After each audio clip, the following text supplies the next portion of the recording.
नव भारत बंधन में आप तमाम दर्शकों का स्वागत है। आज हम जिस मुद्दे को लेकर के आप लोगों के समक्ष उपस्थित हुए हैं वो मुद्दा काफ़ी ज्वलंत है और आम लोगों के साथ जुड़ा हुआ है। स्टार्टअप, कोई व्यापार, कोई उद्योग का प्रथम चरण और उसका अंतिम चरण कैसे विकसित किया जाए, उसमें किस किस प्रकार की कौन कौन सी समस्या आ रही है, इन तमाम विषयों पर आज हम चर्चा करने वाले हैं। हमारे बीच झारखंड सरकार सूचना और प्रौद्योगिकी जो विभाग है उसके स्टार्टअप को हेड करते हैं आप दयाशंकर वर्मा जी हैं। सर, आपका काफ़ी स्वागत है। धन्यवाद। कॉस्ट अकाउंटेंसी से जुड़ी हुई हैं मैडम, और इको टूरिज़्म जो है वो भी स्टार्टअप का एक पार्ट है। आप मीरा जी, आपका भी मैडम स्वागत है। अमितेश आनंद जी 366 पाई कि आप सह संस्थापक हैं। कई स्टार्टअप में आपका इन्वेस्टमेंट है। झारखंड से लेकर के और विदेश तक के आपका काम है। अमितेश आनंद जी, आपका भी स्वागत है। हम चंद मिनटों में जो स्टार्टअप से संबंधित जो कुछ तत्व हैं, तथ्य हैं, इसको देखेंगे, फिर इसके बाद गंभीरता के साथ चर्चा करेंगे। तो आइए हम देखते हैं कि स्टार्टअप क्या क्या है, कैसे है और इसको कैसे खड़ा किया जा सकता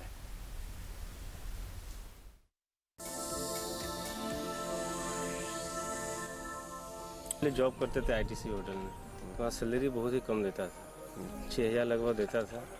तो उसमें कुछ होने वाला कलकत्ता मतलब शहर में है नहीं, तो हम लोग कुछ क्यों ना करें। तो पहले हम लोग मछली विभाग से कांटेक्ट किए। पेपर में ऐड आया था रियरिंग तालाब का, तो ऐड दे करके मछली विभाग से कांटेक्ट किए। और मेरा पुराना एक तालाब है, तो उससे हम लोग अच्छा खासा कमाई कर लेते हैं। तो मार्केट का एक टेस्ट होता है कि आप कुछ भी नया करेंगे तो वो चलेगा ही। अब प्लस यहाँ था कि हम अपने झारखंड की जो संस्कृति है उसको दिखाने की ओर ज़्यादा जा रहे थे। किसी भी स्टार्टअप या किसी भी आइडिया को अगर इम्प्लीमेंट करना है तो स्टार्टिंग में अगर उसे फ़ोन से हैंडल किया जा सकता है, बट अगर ये ऑनलाइन हो जाए तो काफ़ी लोगों के पास पहुंच सकता है और काफ़ी अच्छा स्प्रेड कर सकता है।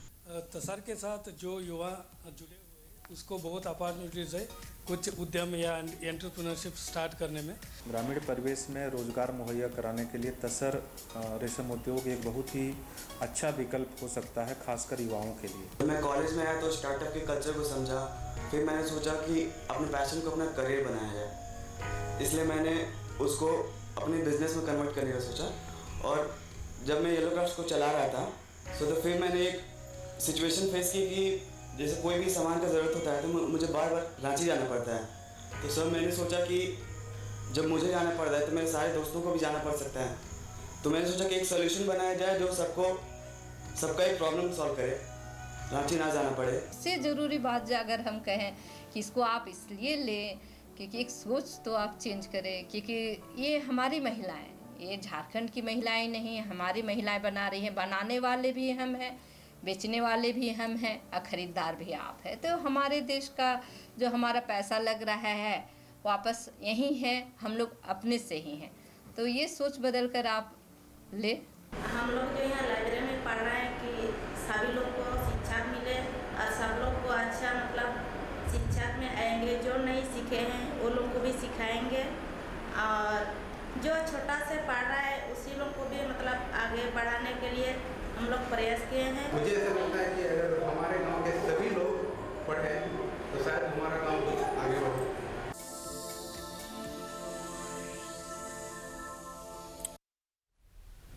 जैसा कि हम अभी देखे कि आइडिया, कोई भी चीज़ को पहले आइडिया लेना, फिर उसको नए तरीके से करना, व्यक्त करना, ये तमाम चीज़ स्टार्टअप का विषय हो जाता है। वर्मा साहब, सरकार इस दिशा में कहाँ तक सोचती है, क्या क्या सोचती है और कौन कौन सी पॉलिसी हम लेकर के आए हैं, इस पर थोड़ा दर्शक बिल्कुल। सबसे पहले मैं ये बताना चाहता हूँ कि झारखंड सरकार ने इस मुहिम में 2016 में झारखंड स्टार्टअप पॉलिसी 2016 लाई, जिसमें बहुत सारे स्टार्टअप को, जिनके आइडियाज़ को उन्होंने फिजिकल और नॉन फिजिकल इंसेंटिव देने का उसमें हम लोगों ने प्रोविज़न किया, और उसके तहत जो हम लोगों ने 22 लोगों को, 22 ऐसे स्टार्टअप्स को हम लोगों ने लगभग 32 लाख रुपए सीड मनी के रूप में दिया, जो कि काफ़ी अच्छा रहा उन स्टार्टअप के लिए जो इकोनॉमिकली फाइट कर रहे थे। तो उनको एक सपोर्ट मिला, और उस सपोर्ट से, दरअसल वो सपोर्ट को हम लोग प्रोटोटाइपिंग फंडिंग कहते हैं। तो प्रोटोटाइप फंड मिलने से उनको जो भी उनके आइडियाज़ हैं उनके इम्प्लीमेंटेशन में उन्होंने अच्छा और बेहतर करने के प्रयास की। दूसरी बात मैं ये कहना चाहता हूँ कि जहाँ तक मेरा स्टार्टअप का जो ये मुद्दा है और विषय है, इसमें सबसे इम्पॉर्टेंट बात जो मुझे लगता है कि लोग इसे आमतौर पे बिज़नेस समझ लेते हैं, और व्यापार क्या होता है ये चीज़ों को, मतलब जैसे लोग आमतौर पे दुकान खोल लिए, धंधा कुछ कर लिए, उसको स्टार्टअप समझते हैं। दरअसल ऐसा नहीं है। बिज़नेस इकोसिस्टम पहले से ही चला आ रहा है, और दूसरी तरफ नॉलेज इकोसिस्टम से, जहाँ पर हम टेक्नोलॉजी को एम्बेड करते हैं, और साथ ही साथ जो एकेडमिक नॉलेजेस है रिस्पेक्टिव चीज़ों को, ये दोनों को अगर मिला दिया जाए, यानी कि बिजनेस इकोसिस्टम और नॉलेज इकोसिस्टम दोनों को क्लब करके इनोवेशन इकोसिस्टम की बात करते हैं। और innovation ecosystem actually investment ecosystem को लेकर आता है, और एक्चुअल स्टार्टअप इसे कहते हैं। और विस्तार से इसको मुझे लगता है कि अमितेश जी ये जो इकोसिस्टम नया शब्द है मुझे लगता है, तो ये इकोसिस्टम क्या है? जो बहुत बढ़िया सवाल है, और इनफैक्ट मुझे लगता है सरकार भी यही स्ट्रगल कर रही है इकोसिस्टम को समझने के लिए। तो इकोसिस्टम कोई नया शब्द नहीं है, लेकिन स्टार्टअप के संदर्भ में इसको रिसेंटली यूज़ किया जाता है। और कोई भी इकोसिस्टम का मतलब होता है कि अलग अलग चीज़ें जो साथ में आएँ और साथ में चलें। अब फॉर एग्जांपल अगर सूर्य नहीं होगा तो फोटोसिंथेसिस नहीं होगा और गाछ नहीं उगेगा और वो हरा भरा नहीं हो सकता। सिमिलरली सूर्य है, पानी है, सॉइल है, गाछ नहीं है तो चीज़ें काम नहीं करेंगी। तो इस तरह का एक पूरा एक नेचुरल प्रोसेस बना होता है। स्टार्टअप के केस में जो सक्सेस है या स्टार्टअप बनाने की जो प्रक्रिया है, उसमें आप इंडिविजुअली सिर्फ एक आइडिया के बेसिस पे चीज़ों को कुछ नहीं कर सकते। बिल्कुल एक प्रॉपर एग्रीकल्चर की तरह किसी भी आइडिया को कल्टीवेट करना होता है, क्यूरेट करना होता है, उसको ग्रो करना होता है। तो जैसे अभी वर्मा सर बोल रहे थे कि सीडिंग, तो एग्जैक्टली वो सीड जो है वो फंड के रूप में जाता है। लेकिन अब क्या है कि ये सारी चीज़ों की स्पेशलिटी इतनी ज़्यादा है कि हर कोई हर कुछ नहीं कर सकता। तो अब जो आदमी इन्वेस्टमेंट कर रहा है उसमें इन्वेस्टमेंट के अपने चैलेंजेस हैं। अब आप किसी अच्छे स्टार्टअप बुरे स्टार्टअप के बीच में आइडेंटिफिकेशन, अच्छे आइडिया बुरे आइडिया, क्योंकि कोई भी आइडिया बुरा नहीं होता, लेकिन वो मार्केट के साथ उसको आप डिटरमाइन करते हैं। तो ये मार्केट भी इस इकोसिस्टम का पार्ट है। तो हर स्पेशलिटी वाले लोग एक जगह जब जुड़ते हैं और वो एक दूसरे के साथ बात करते हैं और समझते हैं कि चीज़ों को कैसे आगे ले जाया जाए, और वो एक कोलैबोरेटिव सहयोग के साथ चीज़ों को आगे ले जाया जाता है। तब ये एक तरह का नॉन फिजिकल सिस्टम आप बोल सकते हैं, जिसमें ये एंटिटीज़ अवेलेबल हैं। इस पूरे सिनेरियो को आप इकोसिस्टम बोलते हैं। ऑफ कोर्स गवर्नमेंट का जो सबसे इम्पोर्टेंट रोल है वो एग्जैक्टली इस इकोसिस्टम को बिल्ड करना है, सारी चीज़ों को। बिल्कुल, अब आप कैसे हो, बिल्कुल अब आप जैसे झारखंड के केस में देखिए, अगर यहाँ पर आज के डेट में एंटरप्रेन्योरशिप, मैं ये नहीं कहता हूँ कि ग्राउंड रियलिटी में स्टार्टअप्स एग्जिस्ट नहीं करते हैं, लेकिन हम लोग को कंपेयर मतलब किसी नॉर्थ ईस्टर्न स्टेट से नहीं करना चाहिए, हम लोग को कंपेयर कर्नाटका और महाराष्ट्र से करना चाहिए। तो हम लोग अगर वहाँ से कंपेयर करेंगे तो हमारी संख्या बहुत ही ज़्यादा कम है। तो हमको ये समझना चाहिए कि झारखंड के लोगों को एग्जैक्टली क्या चीज़ की ज़रूरत है। तो बट कहीं ना कहीं ये सारा डिस्कशन ना फंडिंग पर आकर रुक जाता है, और लोगों को लगता है कि फंडिंग के वजह से ही ये सारी चीज़ें नहीं हुई हैं। बट सरकार वो एंटिटी है जहाँ इन सारे बारीकियों को अच्छे से समझ सकती है। अब अगर यहाँ पर अगर वो लोग मान लीजिए कमर्शलाइजेशन पे फोकस करते हैं और मार्केट बिल्ड करने की बात करते हैं, तो अगर हो सकता है कि मार्केट बिल्ड करेंगे, अपने आइडियाज़ वहाँ से पनपना शुरू हो जाएं। फिर जब आइडियाज़ पनपने लगेंगे तब सीड कैपिटल की ज़रूरत पड़ेगी। जब सीड कैपिटल आएगा तो आपको फर्दर इन्वेस्टमेंट की ज़रूरत पड़ेगी। तब सरकार अलग अलग स्टेजेस में मैच्योरिटी के हिसाब से वो काम कर सकती है। फर्स्ट फेज में मार्केट को बिल्कुल डेवलप किया। बिल्कुल सर। मैडम, समस्याएं जो स्टार्टअप में समस्याएं जो आती हैं, क्योंकि आप ऑलरेडी उसको कर रही हैं, तो जो आपको व्यक्तिगत रूप से जो समस्याएं आपके ध्यान में आई हो, तो ये जरा बताइए कौन कौन सी समस्याएं आती हैं? किसी भी स्टार्टअप को जब हम शुरू करने जाते हैं तो पहला तो जो हम आइडिया फेज़ में जब जाते हैं तो वो जो हम सोच रहे हैं क्या वो मार्केट के हिसाब से सही है, क्या वो आगे तक जाएगा, सक्सेस करेगा, नहीं करेगा, उसके अलावा हम उसको किस रूप में आगे ले जाएं।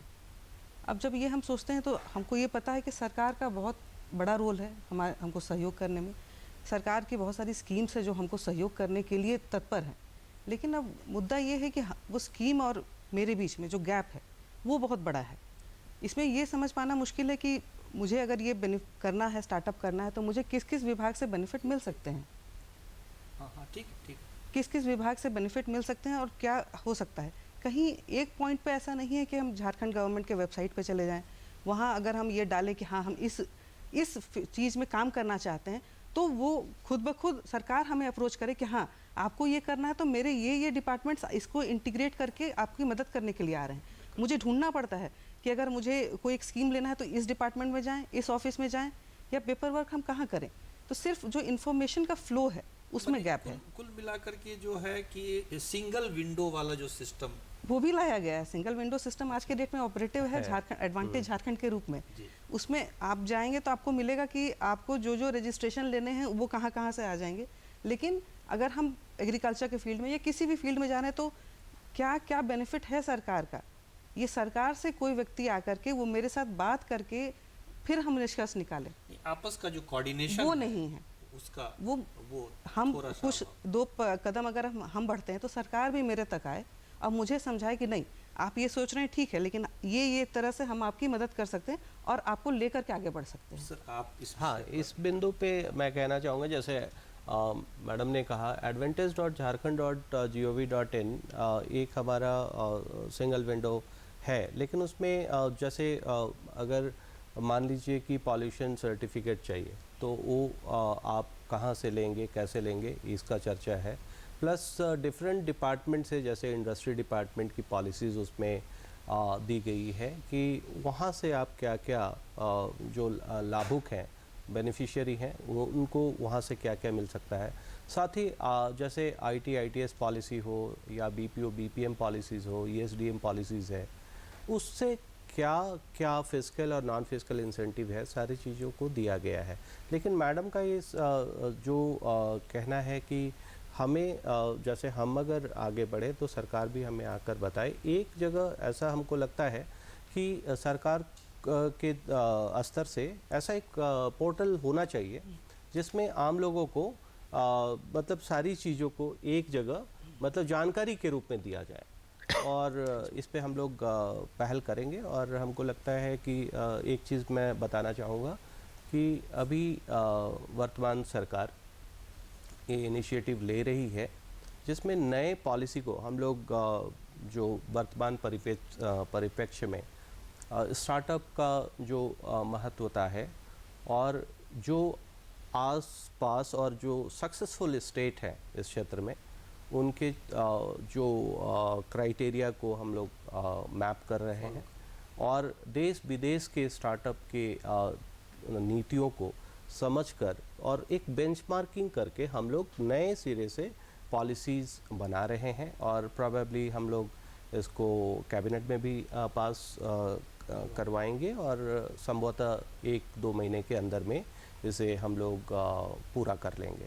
अभी वर्तमान पॉलिसी हमारा 19 सितंबर 2021 तक वैलिड है, जिसमें हम स्टार्टअप को अगर इंसेंटिव की बात की जाए तो सीड फंड के रूप में, जैसा मैंने पहले भी बताया, 10 लाख रुपए अप टू 10 लाख हम लोग प्रोवाइड करते हैं।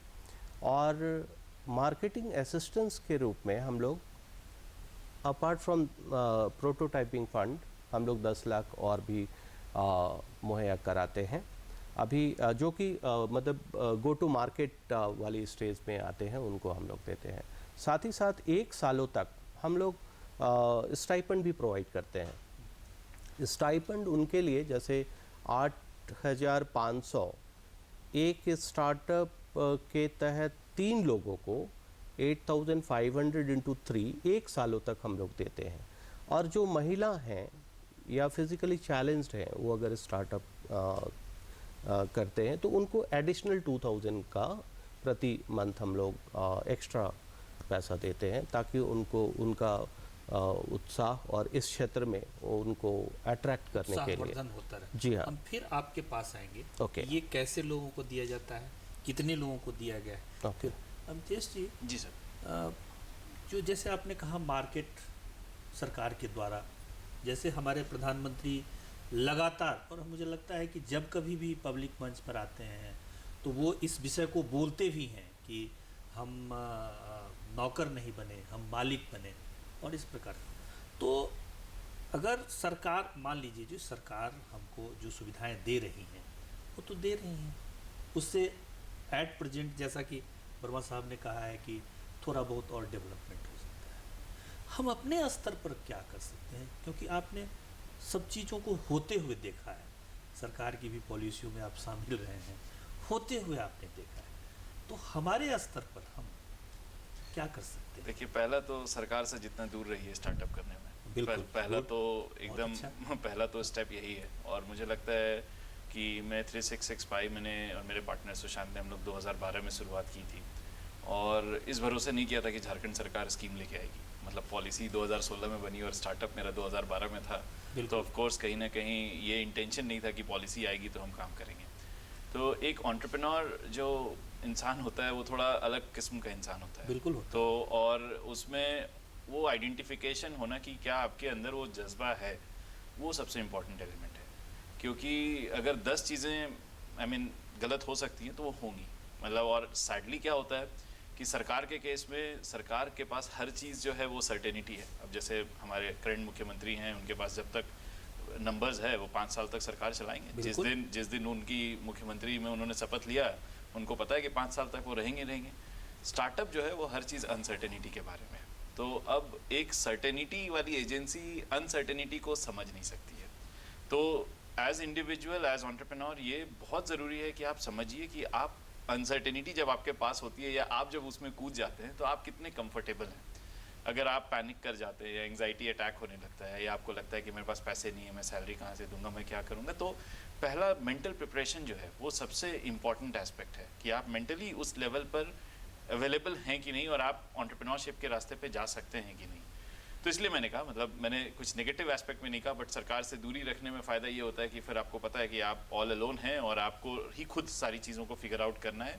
तो जो भी चीज़ सरकार से उसके बाद मिलती है वो एक रीइंफोर्समेंट की तरह काम करती है। मतलब आप मान लीजिए, जैसे अभी वर्मा सर ने कहा कि मार्केटिंग, गो टू मार्केट के लिए फंड्स हैं, बहुत अच्छी बात है। आप हो सकता है कि आपके बजट के हिसाब से आपने कुछ मार्केट्स को टारगेट किया होगा, बट सरकार की तरफ से अगर कुछ फंड आ जाता है तो आप अपने प्रोसेस को स्पीड अप कर सकते हैं और आप अपने आप को एक्सेलरेट कर सकते हैं। लेकिन इंटेंट वहाँ ये है कि आपका जो प्लानिंग है वो सरकार के बियॉन्ड है। मतलब सरकार से कुछ हो नहीं हो, क्योंकि सांस तो आपको खुद लेना है, आपको आगे बढ़ना है, तो आप आगे बढ़ सकते हैं। दूसरा एस्पेक्ट है सर, इसमें एक चीज, आइडिया के लिए, जैसा आपने ही कहा कि टेक्नोलॉजी है जी, इकोनॉमी है, मार्केट है, तो ऐसा, क्योंकि आप ऑलरेडी देखे हैं जी, इसको कैसे किया जाए आइडिया को एस्टैब्लिश करने के लिए? हाँ, आइडिया के साथ क्या होता है कि जनरली अब मुझे जैसे कल एक आइडिया आया तो बेस्ट आइडिया ही होगा क्योंकि मुझे आया।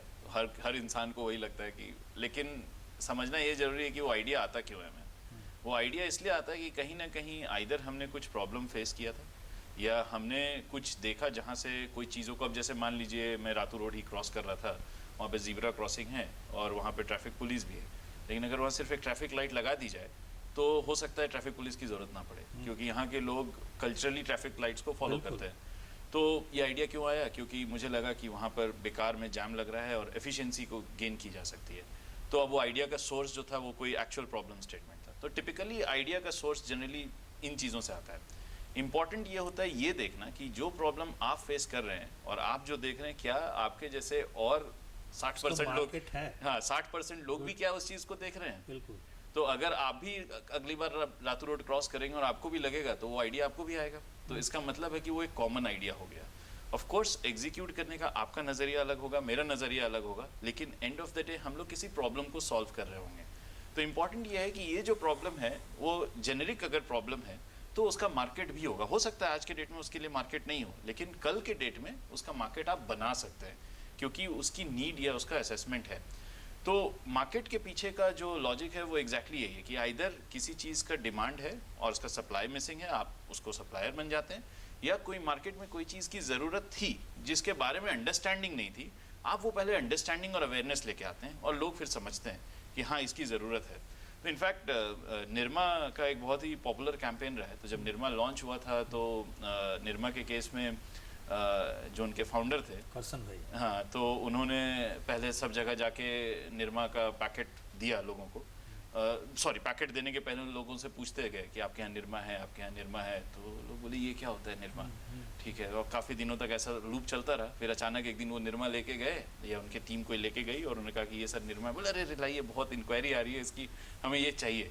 तो उन्होंने उस समय पर अपना, तो ये किया भी जा सकता है मतलब, और ये कोई धोखाधड़ी नहीं है, ये एक टर्म्स ऑफ अंडरस्टैंडिंग और अवेयरनेस है, मार्केटिंग का स्टाइल है। बिल्कुल। आप जब स्टीव जॉब्स ने जब आईफोन के बारे में बताया तो उस टाइम पे मुझे अच्छे से याद है पूरे इंटरनेट में डिबेट चल रहा था कि कोई फ़ोन हो ही नहीं सकता ऐसा जिसमें कीपैड नहीं हो।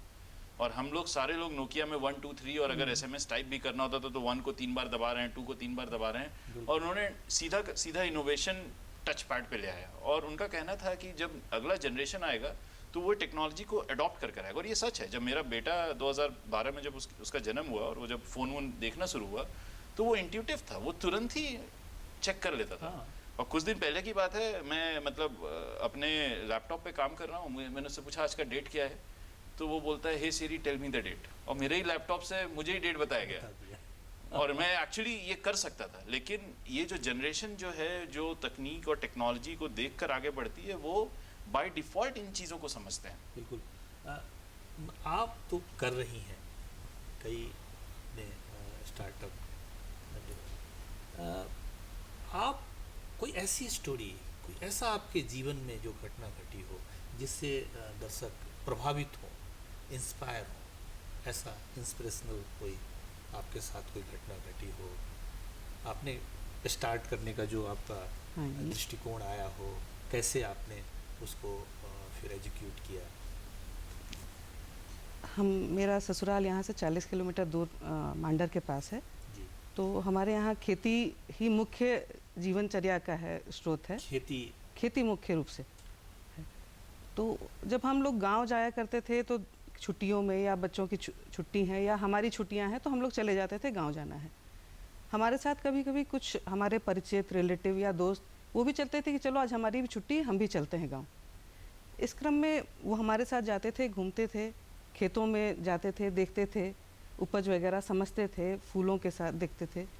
उस बीच में वो लोग फिर बोलते थे कि चलो हमें अच्छा लग रहा है, हम क्या करते हैं कि कुछ हमारे लिए सब्जियां आप तोड़ के दे दो। उसके अलावा किसानों के साथ जब वो लोग बात करते थे तो उन लोगों को भी लगा कि ये बढ़िया है, हम लोग आते ही हैं, कुछ हम लोगों को अपने घर का वेजिटेबल्स, फल फूल जो भी चाहिए हम यहाँ से ले जा सकते हैं। उन्होंने फिर ऑफ़र किया कि ठीक है, जब हम वीक में 1 दिन या 15 दिन में आते ही हैं तो हम क्यों ना इसके लिए पे करें, क्योंकि पहले जब आते थे तो मेहमान से पैसा नहीं ले सकते हैं, उस रूप में सबको ऐसे ही बांध करके दे दिए कि नहीं आपसे पैसा कैसे लेंगे, आप ले जाओ। लेकिन उन लोगों को खुद में ख़राब लगता था, क्योंकि वो जब आए हैं तो जो किसान है उनका एक तो समय एक बार 2 बार तो सही है, अच्छा नहीं लगता है। दूसरी बात है वो किसान का पूरा समय भी लेते थे, क्योंकि चलो भाई मेरे को घुमाओ, मेरे को दिखाओ अपने खेत को, फूल वाले कहाँ लगे हैं मुझे दिखाओ, किस तरह से करते हो ये दिखाओ। तो उनको ये ख़राब लगता था कि नहीं, मैं एक तो आपका समय ले रहे हैं, ऊपर से आपका ये जो उपज है जिसके लिए आपको 2 पैसे मिल सकते हैं वो हम इसी तरह ले जा रहे हैं। तो उन्होंने कहा कि नहीं, आप एक काम कीजिए, हम ये ले जाएंगे, निश्चित रूप से ले जाएंगे, खुद के लिए भी ले जाएंगे, अपने आस पड़ोस के लोगों के लिए भी ले जाएंगे, लेकिन आप इसके लिए कुछ पैसा लीजिए। तो इसके साथ ही एक आइडिया डेवलप किया कि जब इन लोगों, ये हम कुछ मित्र हैं, कुछ परिचित हैं, इनके साथ ये कर सकते हैं तो बाकियों के साथ भी हम कर सकते हैं कि हमें जब पता है कि वो मेरा जो सामान है वो कहाँ जाना है, हम निश्चित हैं कि हाँ भाई मेरा उत्पादन है, मुझे बाज़ार में नहीं जाना, मुझे इनको देना है। तो निश्चित हो गए तो किसान भी एक तरह से निश्चिंत हो जाते हैं कि अरे ठीक है, वो मेरे को टेंशन नहीं है, अब मेरा पैसा मुझे मिलेगा। तो इसी से एक आइडिया आया कि क्यों ना हम लोग लिंक कर दें सीधे जो कस्टमर हैं, जो इंटरेस्टेड हैं ऐसे व्यक्ति, उनको किसान के साथ, ताकि उनका जो उपज है उसको बेचने सीधे ग्राहक तक। और एक ग्राहक तक पहुँचे ही नहीं, ग्राहक को भी हम खींच के लाएं वहाँ गांव, ताकि वो अपना समय व्यतीत करें और घूमे फिरें, वो भी रिफ़्रेश हो जाएं। एक जो छुट्टी का दिन होता है, लोग सोचते हैं चलो आज कहीं रेस्टोरेंट में चले जाएं, शॉपिंग कर लें, उसकी जगह वो गांव तक आएँ, उस परिवेश को देखें, समझें। इसके साथ ही हमारे जो इनिशिएटिव था इसका सृजन हुआ और इसको आपने आगे हम लोग बढ़े। सर, अब नया ये है कि झारखंड सरकार की जो पॉलिसी है, तो उसमें जैसे आपने कहा कि सीड मनी हम दे रहे हैं, तो 2016 में ये पॉलिसी बनी, तो अभी तक क्राइटेरिया क्या रहा है और कितने लोगों को ये प्राप्त हुआ है? हाँ, बहुत ही बेहतरीन सवाल आपने पूछा है। इसका क्राइटेरिया जो सबसे पहले मैं बता दूं कि प्रोटोटाइपिंग फंड के लिए जिन भी स्टार्टअप को जो उन्होंने कुछ ऐसे स्टार्टअप हैं जो कि उनको मशीनरी की आवश्यकता है, उन्हें प्रोटोटाइपिंग डेवलप करने के लिए सपोज़ कीजिए उन्हें अपना पोर्टल ही बनाना है, या फिर आइडियाज़ को इम्प्लीमेंट करने के लिए जो भी उन्होंने इक्विपमेंट्स और मशीनरी के लिए प्रोक्योरमेंट के लिए सोचा है, वो उसके लिए वो रिक्वेस्ट भेजते हैं कि हमें सपोज़ कीजिए कि पोर्टल बनाने में या उन्होंने बना रखा है या बनाने जा रहे हैं, या जो इक्विपमेंट ख़रीदना है तो वो इतने अमाउंट का आएगा। वो एक एस्टिमेट प्लान अपना देते हैं और वो अटल बिहारी वाजपेयी इनोवेशन लैब में वो सबमिट करते हैं। उसके बाद उसको देखा जाता है कि वो जो आप एस्टिमेशन सबमिट किए हैं, योग्यता नहीं, एलिजिबिलिटी, देखिए एक्चुअली वो एलिजिबिलिटी की जहाँ तक बात है, देखिए सबसे पहले मैं थोड़ा सा विस्तार से मैं बता देता हूँ ताकि आप समझे कि हमारे वो रिकॉग्नाइज्ड स्टार्टअप कैसे बनते हैं। कोई भी व्यक्ति जो मूलतः स्टार्टअप की दुनिया में आना चाहता है, तो सबसे पहले वो आइडिया लेकर वो सबमिट करता है। उस पर कुछ abbl.jharkhand.gov.in एक हमारा पोर्टल है, उसमें वो अपना आइडियाज़ को सबमिट करता है। कुछ उसमें डिटेल्स मांगे जाते हैं कि जैसे आपका बिज़नेस प्लान क्या है, आपका आइडियाज़ यदि आइडिएशन स्टेज पे है या उससे भी आगे आप बढ़ गए हैं, तो वो अपना बताते हैं कि नहीं मैंने आइडिया पे है तो आइडिया लिखते हैं, नहीं तो प्रोटोटाइपिंग कर लिए हैं तो प्रोटोटाइपिंग डेवलप कर लिए हैं। फिर कुछ ऐसे भी होते हैं जो कि प्रोटोटाइपिंग भी डन है तो गो टू मार्केट के स्टेज में भी रहते हैं। लेकिन इनिशियल लेवल पे हम लोग मानते हैं कि जो जिनके पास आइडियाज़ है उसको भी हम लोग मौका देते हैं। वो अपना सबमिट किए, फर्स्ट लेवल पे स्क्रीनिंग होती है उनके आइडियाज़ का जी। और स्क्रीनिंग करने के बाद उनका सिलेक्शन होता है। सिलेक्शन होने के बाद एसीबी एक हमारी कमेटी है, स्टेट इवैल्यूएशन बोर्ड, वहाँ पे प्रेजेंटेशन के लिए जो स्क्रीनिंग में सेलेक्ट हुए उनको प्रेजेंटेशन के लिए बुलाया जाता है। और एग्नोस्टिक सेक्टर के आइडियाज़ रहते हैं, जैसे कि कोई एग्रीकल्चर से हुआ, कोई बायोटेक्नोलॉजी से हुआ, कोई सपोज़ कीजिए ITS के क्षेत्र से हुआ, तो वो अपना प्रेजेंटेशन देते हैं जो भी उनका आइडियाज़ है। और प्रेजेंटेशन में अगर वो सफल होते हैं, एसीबी उनको सेलेक्ट करती है, तो उनको 60 दिनों का हम लोग मौका देते हैं कि आप कंपनी का रजिस्ट्रेशन करा लें, या तो प्रोप्राइटरशिप में या पार्टनरशिप में, या फिर कंपनीज एक्ट 2013 के तहत वो प्राइवेट लिमिटेड या LLP बना लें जी। और उसके बाद वो डॉक्यूमेंट सबमिट करते हैं। वर्मा जी, LLP जरा ये थोड़ा टर्म एक नया LLP के बारे में मतलब हाँ, अच्छा ठीक है, हाँ आप बोल लीजिए फिर। हाँ, तो वो बनाते हैं और उसके बाद जो है उनको रिकॉग्नाइज्ड झारखंड रिकॉग्नाइज्ड स्टार्टअप का हम लोग एक प्रशस्ति प्रमाण पत्र देते हैं, जिसको सर्टिफिकेट हम लोग बोलते हैं। तो वो रिकॉग्नाइज्ड स्टार्टअप हो जाते हैं। और उसके बाद जो पॉलिसी के अंतर्गत जितने फिस्कल और नॉन फिस्कल इंसेंटिव्स हैं उसको अवेल करने के लिए वो इंटाइटल हो जाते हैं। अच्छा। और इंटाइटलमेंट के बाद वो एक्चुअली हम लोग जैसे अभी वर्तमान में हम लोग सिंगल विंडो के माध्यम से हम लोग कनेक्ट किए हैं। इससे पहले पूर्व में जो हैं वो हम लोगों ने जहाँ तक आपने प्रश्न पूछा था कि कितने लोगों को अभी तक, तो इस क्रम में हम लोगों ने अभी तक 107 स्टार्टअप्स को चयन किया है, 107, जिसमें से 22 लोगों को हम लोग प्रोटोटाइपिंग फंड, सीड फंड का जो भी उनके द्वारा एस्टिमेटेड जो हुआ, मतलब फर्स्ट लेवल पे जो होता है वो बेसिकली ABBIL हमें रिकमेंडेशन भेजती है कि इन स्टार्टअप को इतनी आवश्यकता है। उसके बाद सेकंड लेवल पे PMU जज करती है। डिपार्टमेंट स्तर पे सूचना प्रौद्योगिकी एवं ई-गवर्नेंस विभाग के अंतर्गत एक PMU गठित है, वो PMU जांच करती है। और उसके बाद अपेक्स कमेटी है जो कि सचिव महोदय की अध्यक्षता में है, और वो उसके बाद फाइनल हो जाता है कि हाँ। तो अभी तक हम लोगों ने 25% ऑफ द फर्स्ट फेज का जो प्रोटोटाइपिंग फंड है वो हम लोगों ने डिसबर्स किया है, जो 22 लोगों को हम लोग किया है। लमसम लगभग अगर 32 लाख हम लोगों ने दिया। हाँ, और इस संदर्भ में मैं एक बात और भी बताना चाहता हूँ। वर्तमान माननीय मुख्यमंत्री जी का बहुत ही फोकस एरिया है कि आने वाले समय में नए पॉलिसी जो हम लोग अभी ड्राफ्ट कर रहे हैं, लेकर आ रहे हैं, उसमें स्टार्टअप को ज़्यादा से ज़्यादा बढ़ावा दिया जाए, जिससे कि रोजगार का सृजन भी होगा और लोग स्वावलंबी होंगे। और सरकार इस पे तत्पर है, प्रयास कर रही है।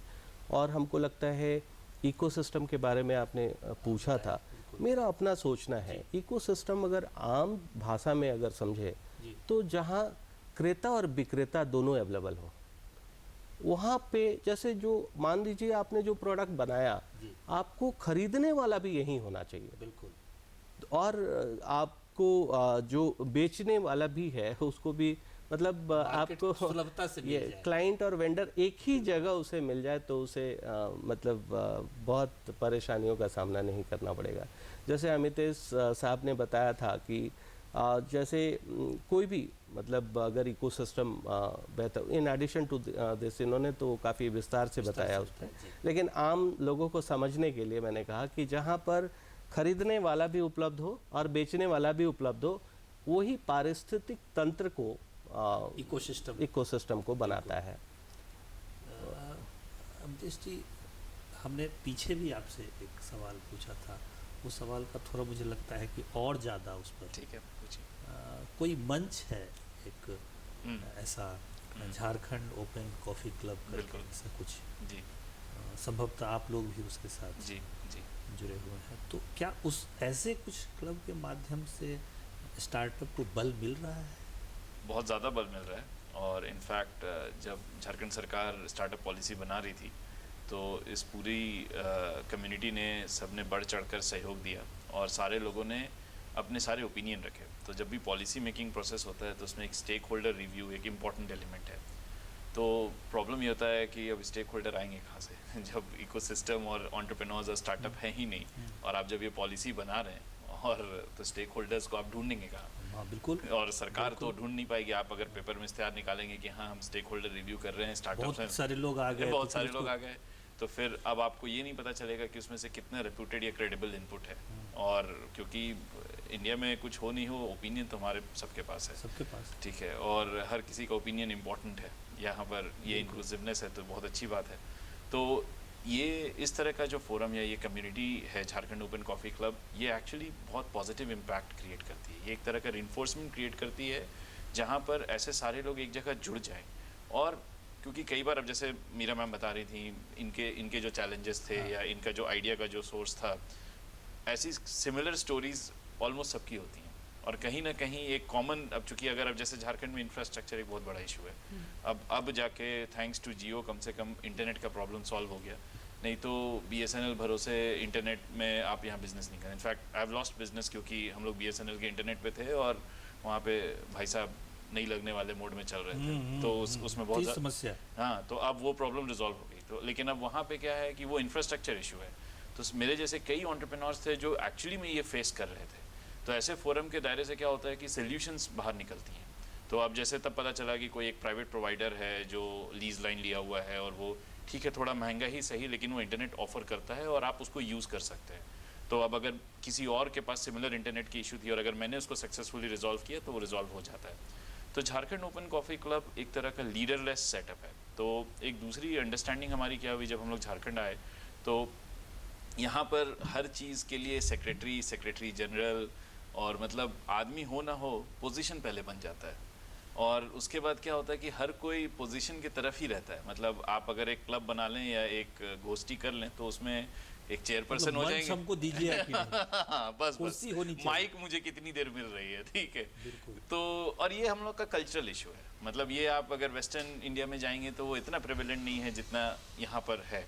तो हम लोगों ने सोचा कि इस चीज़ को, इस बैरियर को ब्रेक करने का इकलौता तरीका ये है कि आप एक ऐसा सेटअप बनाइए जो ओपन हो और जहाँ पर हर कोई फाउंडर है। तो JOCC के केस में एवरीबडी इज़ फाउंडर, मतलब वहाँ पे कोई प्रेसिडेंट या कोई सेक्रेटरी या कोई वोटिंग या ऐसा कुछ नहीं होता है। एक ओपन प्लेटफॉर्म है जिसमें हर कोई अपने ओपिनियंस और थॉट्स को रख सकते हैं, ओपिनियन, थॉट्स और समस्याएं भी। बिल्कुल, तो समस्या बिल्कुल। तो अब जैसे मैम ने, जैसे सर ने बोला कि विक्रेता और ग्राहक मतलब एक जगह आ जाएं, लेकिन विक्रेता और ग्राहक, अगर आप मेरे पास कुछ सामान बेचने को है और कोई खरीदना चाहता है तो मैं बोल सकता हूँ ना कि हाँ मेरे पास ये इन्वेंट्री पड़ा है, तो मैम को अगर ज़रूरत है या उनके पास कोई कस्टमर है तो हम लोग वहाँ पर इजीली कॉन्वर्जेशन कर सकते हैं। तो मुझे लगता है 4.5-5 साल से ज़्यादा हो गया हम लोग, मतलब इनफैक्ट जब ऑर्डर हाउस में हम लोग मिलते हैं एवरी 3rd सैटरडे, तो पीछे एक एम्फी थिएटर है, तो उस टाइम पर ऑर्डर हाउस आर्ट गैलरी बना भी नहीं था और टूटे फूटे हालत में था, तो हम लोग तब से वहाँ पर असेंबल बैठने लगे। हाँ, बैठने लगे। तो और वहाँ इंटरेस्टिंग ये था कि हम लोग 4 या 5 लोग थे, वहाँ पहुँचे, अगल बगल जो आए ये क्या हो रहा है, तो यहाँ पर हम लोग बात कर रहे हैं स्टार्टअप और एंटरप्रेन्योरशिप के बारे में, तो लोग जुड़ते चले गए। तो फेसबुक में हम लोग मोटा मोटी अराउंड 3,500 लोग के आसपास मेंबर्स हैं। और जब प्री कोविड डेज में, मतलब जब मीटअप हर 3rd सैटरडे फिक्स है 4:30 बजे 3rd सैटरडे, वहाँ बाय डिफ़ॉल्ट लोग मिलते हैं, 50 से 55 लोग हर बार अपने आप आ जाते हैं। और मुझे नहीं लगता कि कोई महीना ऐसा रहा हो जहाँ पर नए एंटरप्रेन्योर्स हमें वहाँ नहीं मिले। और हम लोग के लिए सबसे एक्साइटिंग एक्सपीरियंस एग्जैक्टली यही था कि हमें लगता था कि अब शायद अगले बार हमें और कोई नहीं मिले, लेकिन ऐसा कभी नहीं हुआ। तो इसका मतलब है कि ग्रास रूट लेवल पर लोग अवेलेबल हैं, उनके पास वो माध्यम की कमी थी, लोग करना चाह रहे हैं, लोग करना भी चाह रहे हैं और उससे ज़्यादा लोग जुड़ना चाह रहे हैं, और लोगों को भी ऐसे प्लेटफॉर्म की ज़रूरत है जहाँ पे वो ये बात कर सके। और ये बात सच है। देखिए, जब मैं भी झारखंड आया और यहाँ पर मैं अपना बिजनेस शुरू कर रहा था और मुझे मार्केट की एक्सेस की ज़रूरत थी, तो आप एक कांटेक्ट से ही कांटेक्ट बिल्ड करते हैं। बिल्कुल। और होता क्या है कि यहाँ पर आप जो ट्रेडिशनल प्रोसेस है, यहाँ पर आपके पिताजी अगर जानते हैं या आप किन्हीं को जानते हैं तो आप उनसे मिलिएगा, लेकिन अगर उनका स्टार्टअप या एंटरप्रेन्योरशिप से कोई लेना देना नहीं है तो हो सकता है आइडिया शुरू होने के पहले ही मर जाए। तो आपको एक ऐसी जगह चाहिए जो more like a flat setup है और थोड़ा सा नॉन हायरार्कियल है। तो कहीं ना कहीं अक्रॉस लोगों के साथ इंगेजमेंट जो है वो इम्पॉर्टेंट है। दूसरा इम्पॉर्टेंट बात मैं ये बताना चाहूँगा इसका एडवांटेज, तो पिछले कुछ सालों में खासकर आप देखेंगे कि रांची में बहुत सारे इनोवेटिव एक्टिविटीज़ हुए हैं। फॉर एग्जांपल मेरे एक साथी हैं कनिष्क जी, जो बाईसाइकिल मेयर ऑफ रांची हैं, और मतलब साइकिलिंग को प्रमोट करने के लिए उन्होंने बहुत एफर्ट मारा। सिमिलरली राजीव जी हैं जो टेडेक्स कांके के फोरम को उन्होंने बनाया। सिमिलरली रोहित जो आपके प्रोग्राम में भी आए थे पहले, तो जो ब्लॉकचेन के अराउंड एक्सपर्ट हैं। तो ये सारी चीज़ों को एक नए सिरे से और एक नए इनोवेटिव एस्पेक्ट पे लाना, प्रेजेंट करना और लोगों को उस आइडिया को सब्सक्राइब करना, और उसके बाद उस आइडिया, अब जैसे अगर आप ही का आइडिया और मैं आपके आइडिया को और 4 लोगों को बताता हूँ, आइडिया मेरा नहीं है लेकिन कहीं ना कहीं आपका भी प्रमोशन हुआ। बिल्कुल हुआ। और उसके साथ साथ जो लोग जुड़े हैं उनको भी अच्छा लगता है कि आपने उनकी मदद की आगे बढ़ाने में। तो ये फोरम एक्चुअली कहीं ना कहीं वो एक फ्लैट मोड में स्ट्रक्चर हुआ है। सो जस्ट कोविड होने के पहले हम लोगों ने थोड़ा सा अपने एफर्ट को इंड्यूस किया था और हम झारखंड स्टार्टअप काउंसिल के बारे में हम लोग फॉर्म किए। तो और ये 100% वॉलंटियर ड्रिवन ऑर्गेनाइजेशन है, मतलब इसमें किसी को कोई सैलरी नहीं मिलती, सब लोग अपने स्वेच्छा से ही काम करते हैं। तो झारखंड स्टार्टअप काउंसिल के अंतर्गत हम लोगों ने सारी चीज़ों को पढ़ा, सरकार की पॉलिसी पढ़ी, ग्राउंड रियलिटीज़ को समझा। अब जैसे आप ही के टीम के बता रहे थे कि गोड्डा में एग्रीकल्चर को लेकर बिल्कुल बिल्कुल फोकस था काफ़ी। तो अब क्या है कि झारखंड सरकार policy one size fit all approach में जा रही है। मतलब अगर उनके पास एक पॉलिसी है तो उनको लगता है कि हम ये पॉलिसी अगर सक्सेसफुली इम्प्लीमेंट कर देंगे तो बाकी सारे ज़िलों में ये ऑटोमेटिकली काम करने लगेगा, बट ये ऐसा होगा नहीं। उस पॉलिसी को ज़मीन पर उतारने के लिए बहुत सारे और एफर्ट्स की ज़रूरत है, और सरकार को भी नहीं पता है एग्जैक्टली वो कैसे हो सकता है। और इनफैक्ट और जब तक हम ये एक्सपेरिमेंट करके चीज़ों को चेक नहीं करेंगे हमें पता नहीं चलेगा कि एग्जैक्टली रिक्वायरमेंट क्या है।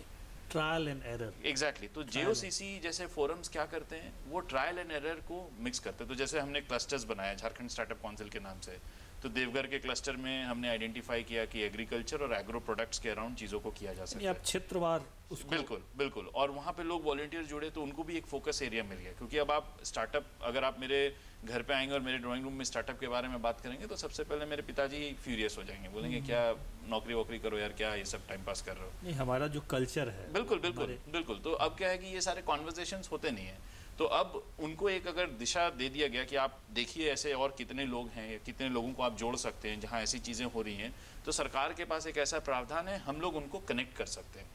तो ये कम्युनिटी एक्चुअली बहुत इजीली एक्सपैंड कर सकती है, और सोशल मीडिया और इंटरनेट के दुनिया में ये बहुत ज़्यादा मुश्किल भी नहीं है। अच्छा, चंद शब्दों में जी, आप भी तो कहीं संभवतः नौकरी करते हो। जी जी जी जी।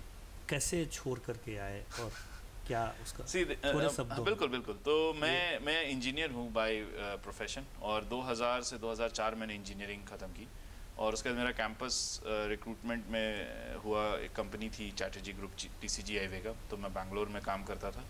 फिर वहाँ से 1 साल काम करने के बाद मैं अगली कंपनी में गया जो हैदराबाद में थी, इंटेली ग्रुप। फिर वहाँ से मैं यूनिलीवर चला गया, और यूनिलीवर में मैं लास्ट काम कर रहा था। और 2006 में मैंने अपना बिज़नेस शुरू किया हैदराबाद में अपने कॉलेज के बाकी 3 दोस्तों के साथ। और हम लोग 4 लोग बिना कोई कैपिटल, बिना कोई इन्फ्यूजन के हमने शुरू किया। एंड आई थिंक 2011 में मैं उनके साथ था। उसके बाद वो भी कंपनी चल रही है, एक्यूवेट है कंपनी का नाम, और मतलब 350 लोग के आसपास वहाँ काम कर रहे थे।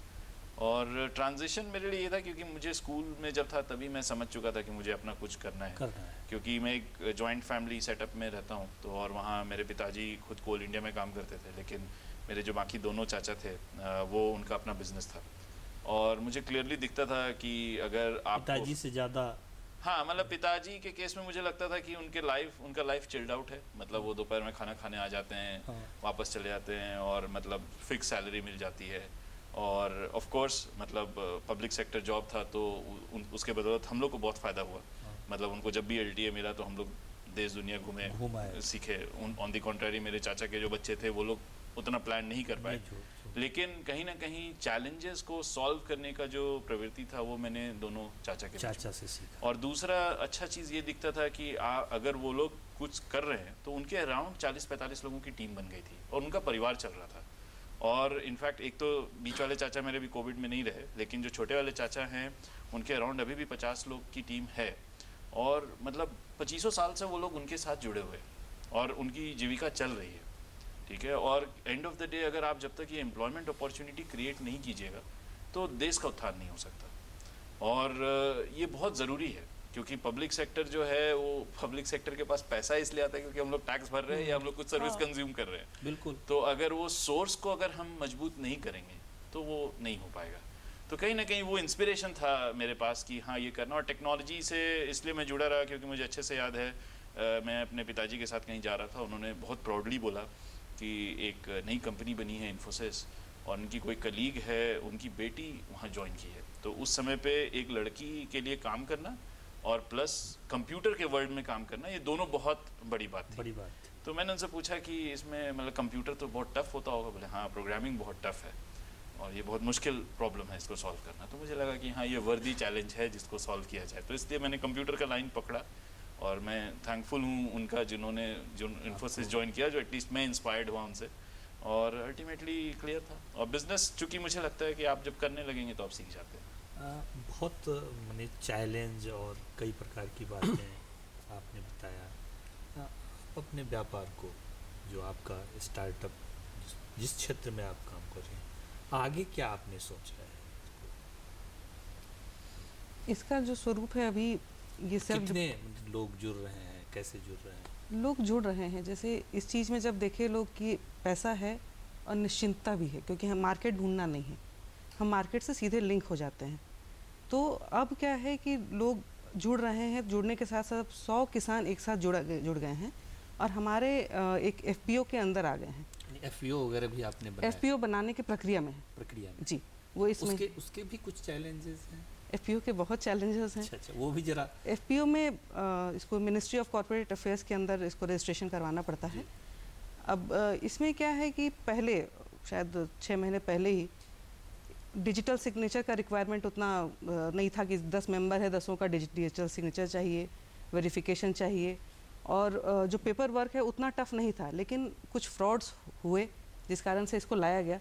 तो गांव के अगर स्तर पे हम जाएं तो सबका डिजिटल बनवाना या फिर जो भी डॉक्यूमेंटेशन है वो, चूँकि हम एक प्रोफेशनल हैं तो हम मदद कर पा रहे हैं इसलिए।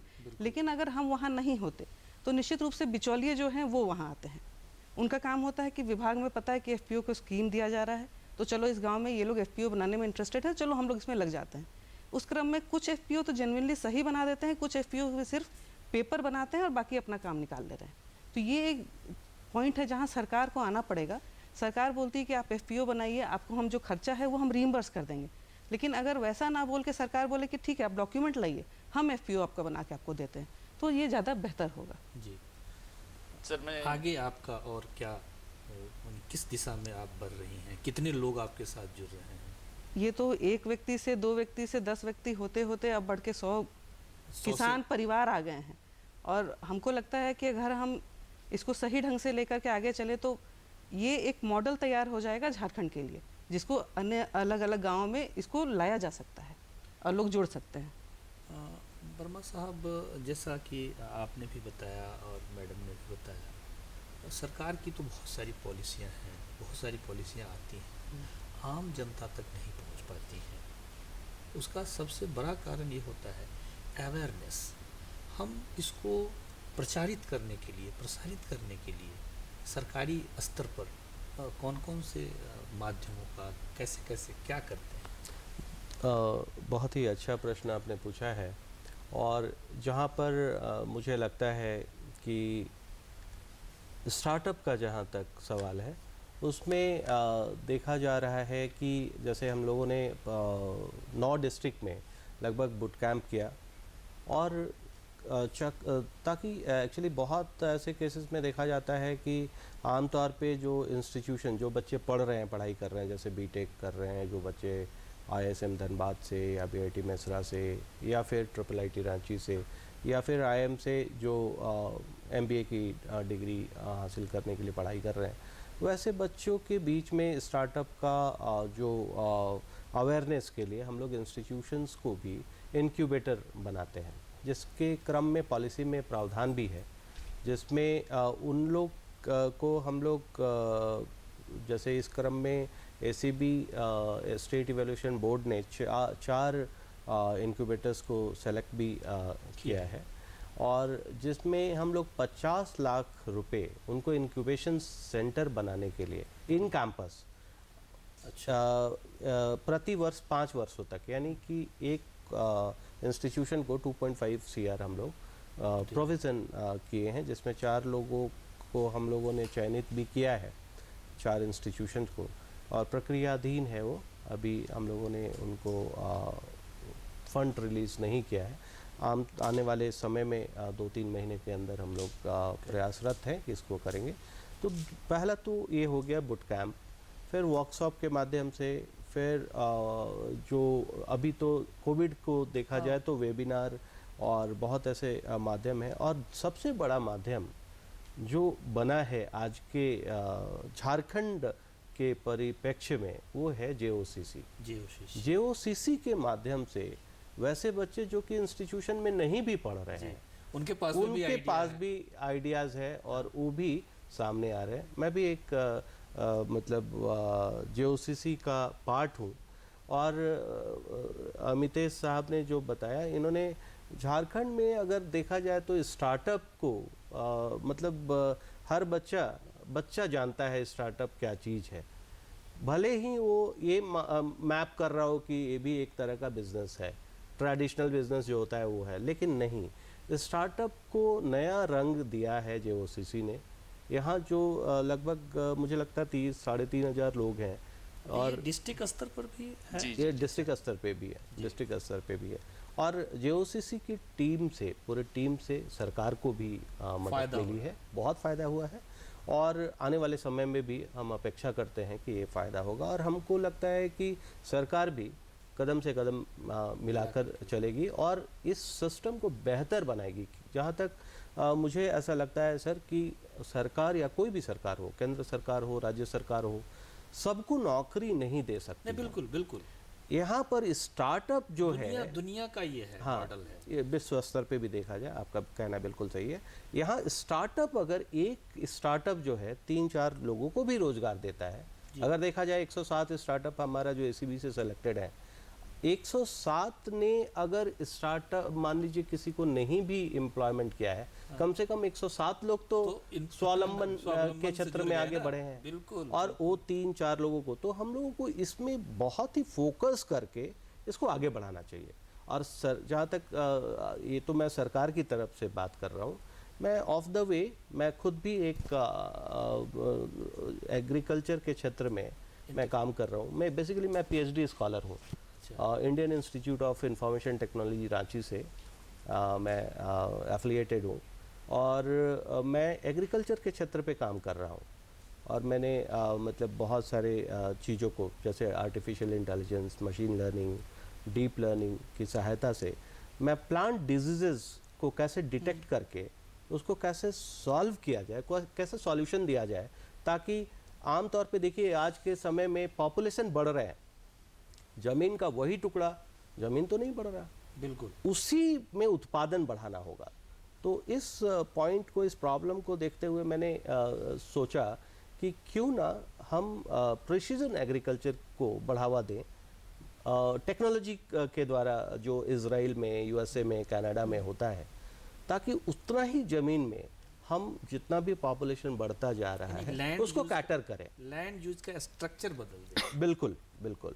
तो उसमें अभी हमने एक्चुअली डिजीज़ डिटेक्शन पे काम किया, और इस क्षेत्र में हम देख रहे हैं कि बहुत ज़्यादा ज़रूरत है, सिर्फ झारखंड में ही नहीं, पूरे भारतवर्ष के सभी राज्यों के लिए ये काफ़ी उपयोगी होगा। तो आने वाले एग्रीकल्चर के क्षेत्र में हम लोगों को काम करना चाहिए। ये ऐसा एग्नोस्टिक ये सेक्टर है जिसपे कई स्टार्टअप आने चाहिए, सबका नियोजन हो सकता है। हाँ, सबका नियोजन हो सकता है। इन विषयों पर हम लोगों ने चर्चा की, और स्टार्टअप बड़ा विषय है, गंभीर विषय है। तीनों आदमी हम उसी क्षेत्र से जुड़े हुए हैं। चंद शब्दों में कोई एक व्यक्ति, साधारण सा व्यक्ति, स्टार्टअप कैसे इनिशिएट करे, कैसे प्रारंभ करे, वर्मा साहब?